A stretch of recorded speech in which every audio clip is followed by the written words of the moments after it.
చాలా పవర్ఫుల్ సుబ్రహ్మణ్య స్వామివారి దేవాలయం అండి. 1000 సంవత్సరాల క్రితం స్వయంభుగా వెలిచిన పుట్ట, ఆ పుట్ట మీద సుబ్రహ్మణ్య స్వామివారి విగ్రహాలండి.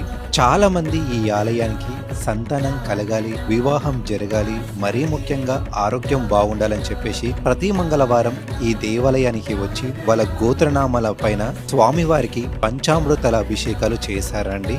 ఈ దేవాలయానికి మిస్క్యారేజెస్ అయిన వాళ్ళు, సంతానం కలిగని వాళ్ళు చాలా మంది వస్తారండి. దాదాపు 2 నుంచి 3 మిస్క్యారేజెస్ జరిగినాయి, సంతానం కలగదు అనుకున్న వాళ్ళు కూడా ఇక్కడ స్వామివారికి వచ్చి 5 మంగళవారాలు గనక అభిషేకం చేసే వాళ్ళకి సంతానం కలుగుతుందని గట్టి నమ్మకం అండి. అలాగనే సాక్షాత్తు పూజారి గారు చెప్పిన మాట ఏంటి అంటే, వాళ్ళ కూతురికి వచ్చి ఇక్కడ స్వామివారికి అభిషేకం చేసి ట్విన్స్ పుట్టారు అండి.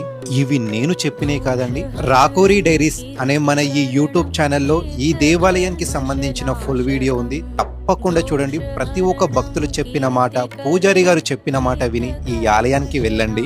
ఈ దేవాలయం పేరు వచ్చేసి శ్రీ వీరాంజనేయ స్వామివారి దేవాలయం. ఈ ఆలయంలో ఉపాలయంగా సుబ్రహ్మణ్య స్వామివారి దేవాలయం దర్శనమిస్తుంది.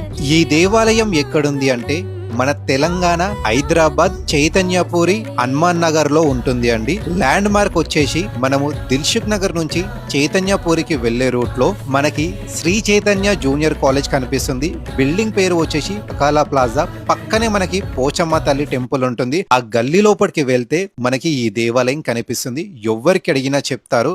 మరిన్ని ఇలాంటి దేవాలయాల వీడియో కోసం మన ఛానల్ ని సబ్స్క్రైబ్ చేయండి. అలాగనే వీడియోకి ఒక లైక్, ఒక కామెంట్ చేయండి.